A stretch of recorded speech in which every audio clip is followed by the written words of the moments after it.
12월 19일 법률방송 로투데이 시작하겠습니다. 첫 소식입니다. 현 여권 인사들에 대한 비위 의혹을 연일 폭로하고 있는 김태우 전 청와대 특별감찰반 수사관에 대해 청와대가 오늘 검찰에 고발장을 제출했습니다. 혐의는 공무상 비밀 누설인데 고발장은 임종석 비서실장 명의로 제출됐습니다. 전 특감반 직원에 대한 청와대의 이례적인 고발, 신세아 기자가 전해드립니다. 청와대가 오늘 민정수석실 산하 특별감찰반원으로 근무했을 당시 감찰한 내용을 언론에 제공한 김태우 수사관을 검찰에 고발했다고 밝혔습니다.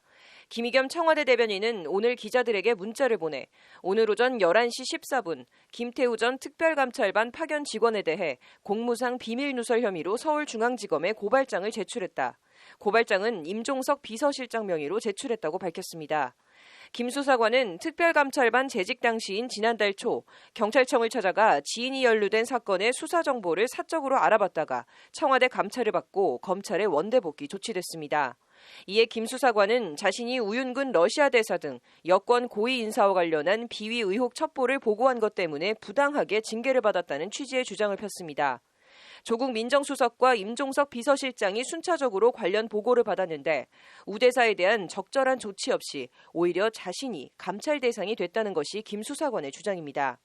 이 과정에서 김 수사관은 일부 매체에 청와대 특감반원일 때 수집했거나 작성한 것으로 알려진 첩보 목록 등을 제보하면서 자신의 주장을 입증하려 한 바 있습니다.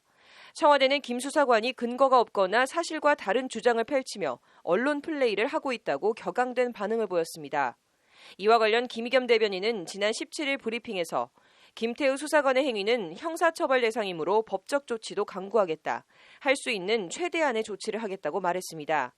그럼에도 김태우 수사관이 이강래, 우재창 전 의원 등 여권 관계자들에 대한 폭로를 멈추지 않자 오늘 결국 고발장을 내기에 이른 것입니다. 김태우 전 특감반원은 비위 혐의로 원 소속기관으로 복귀해 피의자 신분으로 수사 중인 상황에서도 허위 사실을 언론에 유포하고 공무상 취득한 자료를 배포하는 등 위법한 행위를 지속하고 있다는 것이 김의겸 대변인의 설명입니다. 청와대의 김 수사관 고발로 1차 시시비비는 검찰에서 가려지겠지만 정치권과 법조계의 관심은 김 수사관이 취득했다는 공무상 자료가 무엇인지에 모아지고 있습니다. 일단 공이 검찰로 넘어간 만큼 김 수사관이 제기한 여권 인사들의 비위 의혹과 청와대 은폐 논란, 표적 징계 등의 진위 여부는 검찰에서 가려지게 됐습니다. 애매한 게 김태우 수사관의 경우에는 민간인 사찰까지 포함이 되어 있잖아요. 그런데 민간인 사찰이 아니라 내부적으로 수사관의 업무를 하다가 그 수사 내용을 유출을 한 것이라면 공무상 비밀 누설죄가 성립이 됩니다. 전 특감반 수사관에 대한 청와대 비서실장 명의의 이례적인 검찰 고발. 청와대의 오늘 고발이 모든 의혹을 해소할 신의 한 수가 될지 또 다른 논란과 의혹 양산으로 이어지는 자충수가 될지 검찰 안팎에 관심이 모아지고 있습니다. 법률방송 신세아입니다. 청와대도 청와대지만 서울 서초동 검찰도 바람잘 날 없는 것 같습니다. 검찰 과거사 진상조사단 일부 위원들이 조사 방해와 외압이 있었다는 기자회견을 오늘 서울고검에서 열었습니다. 이 소식은 이현무 기자가 전해드립니다. 검찰의 과거 인권 침해와 검찰권 남용 사례에 관한 진상 규명을 위해 발족한 대검사나 검찰 과거사 진상조사단 중 일부 조사위원이 조사 방해 외압이 있었다고 오늘 주장했습니다. 대검 과거 진상조사단 총괄팀장인 김영희 변호사 등 6명의 위원은 오늘 오전 서울고검에서 기자회견을 열고 이같이 밝혔습니다. 조사 대상 사건과 관련된 검사 중 일부가 조사 활동에 대해 외압을 행사하고 있다. 일부 사건은 단원이 조사 및 보고서 작성을 중단하겠다는 일까지 벌어졌다는 것이 김 변호사 등의 주장입니다. 김 변호사는 다만 구체적인 사건명과 외압 행사 방식은 언급하지 않았습니다. 이와 관련 검찰 일각에선 신한금융의 남산 3억 원 제공 의혹 사건, 삼예나라 슈퍼 사건 등과 관련해 과거 수사 담당자가 조사단이나 사건 당사자를 상대로 민형사상 법적 조치 의사 등을 표현한 것으로 전해졌습니다.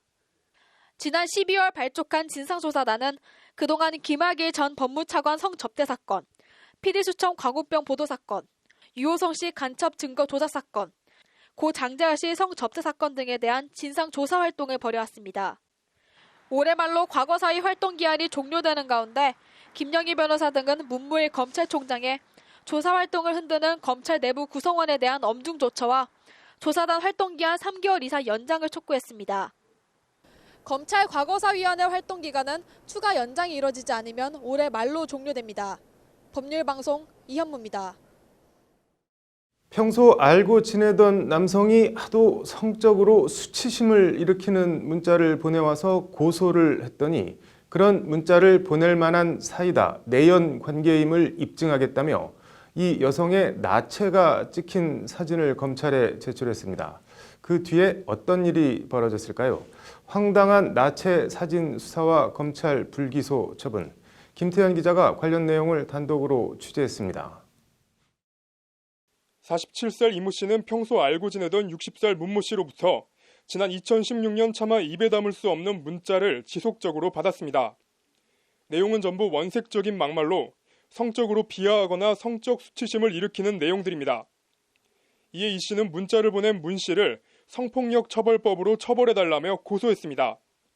황당한 일은 그 다음에 벌어졌습니다. 성적 수치심을 유발하는 문자를 보내온 문 씨가 서로 내연 관계였다는 것을 입증하겠다며 자신의 나체 사진을 검찰에 제출한 겁니다. 그 사진이 존재하는 것조차도 몰랐어요. 그리고 더 악랄하고 사람을 조롱하는 듯한 그러한 의도가. 당사자는 존재도 몰랐던 나체 사진. 이에 이 씨는 성폭력 처벌법 카메라 등 이용 범죄 혐의로 문 씨를 추가로 고소했습니다. 그런데 또 이 씨 입장에선 더 황당한 일이 일어났습니다. 검사가 이 씨가 나체 사진을 찍는데 동의를 하지 않았다는 증거를 찾기 어렵다며 문 씨의 카메라 등 이용 촬영 혐의를 기소조차 하지 않은 겁니다. 검사님이 비동의 여부를 확인할 수가 없었다. 증거가 불충분하다라고 말씀하셨어요. 추가 조사도 없었고. 이 씨 입장에서 더 기가 막히고 이해할 수 없는 건 자신의 나체 사진을 지워달라는 요구도 받아들여지지 않았다는 점입니다. 몰래카메라 촬영이 불기소 처분을 받은 이상 사진을 유포하지 않고 가지고만 있는 것은 처벌할 수도 없고 나체 사진을 지우게 만들 어떤 방법도 없다는 것입니다. 고소인에 대한 다른 사진이나 영상이 있을 가능성도 있었고 단순히 피고소인을 검찰청으로 불러서 임의로 삭제해달라는 요구만 하셨는데 피고소인은 당연히 따르지 않았거든요. 이 때문에 검찰이 성폭력 처벌법 카메라 등 이용 촬영 혐의를 너무 좁게 해석해 소극적으로 수사에 임한 것 아니냐는 지적이 나오고 있습니다. 몰래카메라 촬영죄는 아는 사이이건 모르는 사이이건 본인의 허락이 없으면 다 몰래카메라 촬영죄에 해당이 됩니다. 요건에만 적합하다면 그 압수수색을 해서 수사를 해야 됩니다. 다른 사람의 휴대폰에 나체 사진이 찍힌 여성이 자신은 몰카 피해자라며 사진을 지워달라고 해도 어떻게 할 수 없다는 것이 현행 법제도입니다. 뭔가 시급한 대책 마련이 필요해 보입니다. 법률방송 김태현입니다. 땅콩 회항 사건 박창진 사무장이 대한항공과 조현아 전 부사장을 상대로 낸 민사소송 1심 판결이 오늘 나왔습니다. 이호영 변호사의 뉴스와 법에서 얘기해 보겠습니다. 변호사님 어서 오세요. 네, 안녕하세요. 이 소송 뭐 어떤 내용인가요? 네, 이거 이른바 땅콩 회항 네. 소송이라고 하죠. 네. 그런데 이 사건 이후에 네. 그 박 전 사무장 같은 경우는 업무상 재해를 인정을 받아서 휴직을 했다가 네. 2년 정도 지난 2016년 5월에 복직하는 과정에서 네. 이제 본인이 인사상 불이익을 받았다 네. 이렇게 주장을 하면서 조 전 부사장과 회사인 대한항공을 상대로 네. 그 소송을 제기했던 것입니다. 뭐 재판부 1심 판결이 오늘 나왔다고 하는데 어떻게 나왔나요? 네, 일단 재판부는 네. 그 이제 조 전 부사장이 박창진 사무장에게 그 변제를 공탁을 했어요. 네. 그래서 이 공탁을 한 것을 감안해서 그 조현아 부사장에 대한 부분은 기각을 했고요. 네. 그다음에 대한항공에 대한 1억 원 청구 중에서는 그 중에 일부인 2천만 원을 그 위자료로 지급하라 네. 이렇게 지금 인정을 했고 네. 그밖에 뭐 강등 무효 확인 청구는 기각을 그렇게 시켰습니다. 이거 뭐 오늘 재판 결과 어떻게 봐야 되는 건가요, 그런데? 일단은 그 시청자분들이 보시기에 네. 아니 그 뭐 이렇게 공탁하고 그랬다고 해서 그 청구를 기각시켜도 되느냐 네. 이 부분 좀 납득이 안 된다라는 그런 반응들이 많으세요. 네. 근데 제가 이제 이 부분을 좀 오면서 판사님들이랑도 네. 얘기해 보니까 이게 이렇게 공탁을 하게 되는 경우에 네. 이게 유효한 공탁이면 변제를 한 효력이 미친다. 네. 다시 말해서 어떤 손해배상금을 변제했다라는 건 갚았다라는 거거든요. 네. 갚았다라는 부분이 인정이 됐기 때문에 조현아 전 부사장에 대한 부분은 이미 변제했기 때문에 그 부분을 이제 기각을 시킨 거고 네. 대한항공 같은 경우는 별도로 대한항공이 박창진 사무장에게 어떤 불법 행위를 한 것이 인정이 됐다. 네. 이렇게 좀 볼 수 있을 것 같습니다. 네. 박창진 사무장이 지금 이야기한 게 보면은 뭐 허위 경위서 작성을 강요했다라는 주장도 했고, 그다음에 인사상 불이익 같은 것들도 있었다 이런 주장을 했는데 네. 이러한 주장이 아무래도 일부 받아들여진 것이 아닌가 네. 그렇게 추측을 해볼 수 있습니다. 그러고 강등 처분 무효 확인 이거는 뭐 왜 기각이 된 건가요? 그 강등 처분이 무효다라는 네. 주장을 이제 했는데 네. 실제로 그 대한항공에서 어떤 식으로 항변을 했냐면 네.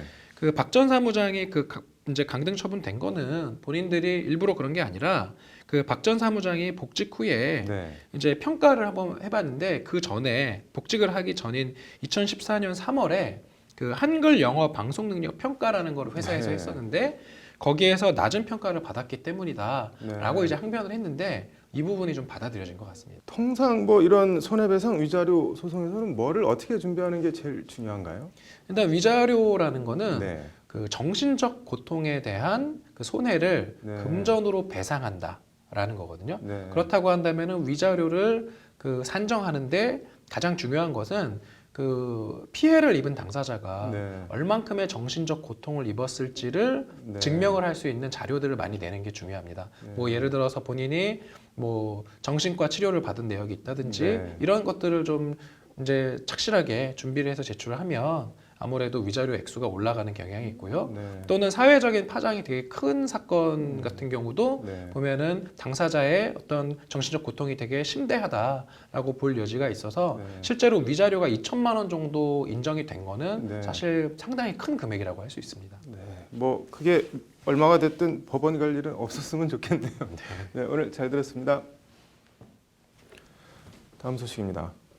서울 광화문 프레스센터에서 어제 개인정보보호법 개정 관련한 세미나가 열렸다고 하는데 개인정보가 법적으로는 도대체 어떻게 정의되는 걸까요? 개인정보란 무엇이고 이런 막대한 정보들을 오남용 우려 없이 활용할 방법은 없는지 알아봤습니다. 심층 리포트 김정래 기자입니다. 개인정보에 대한 정의는 지난 2011년 제정된 개인정보보호법 2조에 적시되어 있습니다. 개인정보란 살아있는 개인에 관한 정보로서 성명, 주민등록번호 및 영상 등을 통하여 개인을 알아볼 수 있는 정보를 말한다가 그것입니다. 여기엔 해당 정보만으로는 특정 개인을 알아볼 수 없더라도 다른 정보와 쉽게 결합하여 알아볼 수 있는 것을 포함합니다. 한마디로 내가 누구인지를 특정할 수 있는 정보가 개인정보입니다.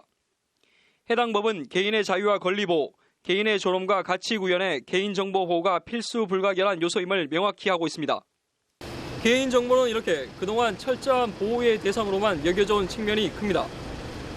하지만 데이터의 대량 생산과 자동 처리를 특징으로 하는 지능정보사회, 4차 산업시대의 방대한 개인정보의 활용은 이제 선택이 아닌 필수가 됐습니다. 관련해서 현재 국회엔 더불어민주당 인재근, 이재정 의원 등이 발의한 개인정보보호법이 발의돼 있습니다. 핵심은 가명정보 개념의 도입입니다. 가명정보는 추가 정보의 사용, 결합 없이는 특정 개인을 알아볼 수 없는 정보 정도로 정의할 수 있습니다. 특정 대학병원 환자 진료 기록을 예로 들면 환자 이름 대신 특정 숫자를 새 코드로 부여하는 식입니다. 이렇게 되면 그 사람의 관련 의료 정보가 고스란히 담겨 있으면서도 그 사람이 누군지는 식별할 수 없는 새로운 가명 정보가 생성되는 겁니다. 김민호가 있고 그다음에 뭐 성균관대학교의 교수고 뭐 키가 얼마고 쭉 이렇게 있지 않겠습니까? 거기에서 김민호라는 식별자를 01로 바꿔버리는 거, 그걸 가명 정보라고 합니다. 김민호인지는 모르잖아. 이렇게 가명 정보가 생성되면 지금은 개인정보 유출 우려 때문에 엄두도 못 내는 다양한 형태의 데이터 활용이 가능해집니다. 어느 시기에 무슨 전염병이 뭐 강하다든지 또 몇 세 정도의 나이에 어떤 질병이 뭐 생길 수 있다라든지 그런 통계도 쓸 수 있고요. 그다음에 뭐 신약 같은 거 개발할 때도 이렇게 쓸 수 있고 개인정보 3자 제공이 안 되니까 지금은 정보 자체를 줄 수가 없고. 공적인 부분은 물론 회사 마케팅 등 상업적 측면에서도 가명 정보 활용 가능성이 무궁무진합니다. 마케팅에 예를 들어서 어느 지역에 몇 살 정도 남자가 어떤 차를 좋아하는지, 자동차를 좋아하는지 예를 들어서 뭐 그런 것도 이렇게 이제 생산해 낼 수 있지 않겠습니까? 쉽게 말하면 빅데이터입니다. 그거죠. 구글이나 페이스북 같은 초국가 단위 소셜미디어 업체가 자체 데이터 분석을 통해 사용자 맞춤형 컨텐츠를 제공하는 것이 단적인 예입니다. 반면 개인정보의 대량 유출 및 오남용 우려는 반드시 넘어야 할 과제입니다. 현재 발의된 개인정보보호법 개정안은 유럽 일반 개인정보 보호규칙, GDPR 등 국제 수준엔 한참 못 미친다는 평가가 많습니다. 근데 지금 발의된 법안은 사실 GDPR보다 못 미친다라는 비판이 있고, 그렇게 본다면 국제적으로 봐서도 이용자 보호 측면에서는 굉장히 열악한 법안이 발의됐다고 할 수 있습니다. 유출 우려 없이 잘만 활용하면 막대한 노다지가 될 수 있는 방대한 정보들. 보호와 활용을 두고 진통 끝에 발의된 개인정보보호법 개정안이 국회를 통과해 상정될 수 있을지 주목됩니다. 법률방송 김정래입니다. 이어서 법조계 소식 전해드리겠습니다. 법무부가 범죄를 저질러도 처벌을 받지 않는 형사 미성년자, 이른바 촉법소년 연령을 현행 만 14세에서 13세로 낮추는 방안을 담은 소년 비행 예방 기본 계획을 오늘 발표했습니다. 어제 저녁 7시 50분쯤 인천시 중구 한 도로에서 술에 취해 산타페 차량을 몰다가 횡단보도를 건너던 여성을 치어 숨지게 한 50대 남성에 대해 경찰이 오늘 구속영장을 신청했습니다. 금융범죄 중점검찰청인 서울 남부지검이 올해 증권금융사범 총 267명에 대한 인지수사를 벌여 이 가운데 51명을 구속 기소하고 160명은 불구속 기소했다고 오늘 밝혔습니다. 법무부가 지난 2007년 여성가족부로 업무를 이관하며 폐지했던 성평등정책 전담부서를 12년 만에 부활시키는 방안을 추진하겠다고 오늘 밝혔습니다. 12월 19일 법률방송 로투데이 마치겠습니다. 시청해주셔서 감사합니다.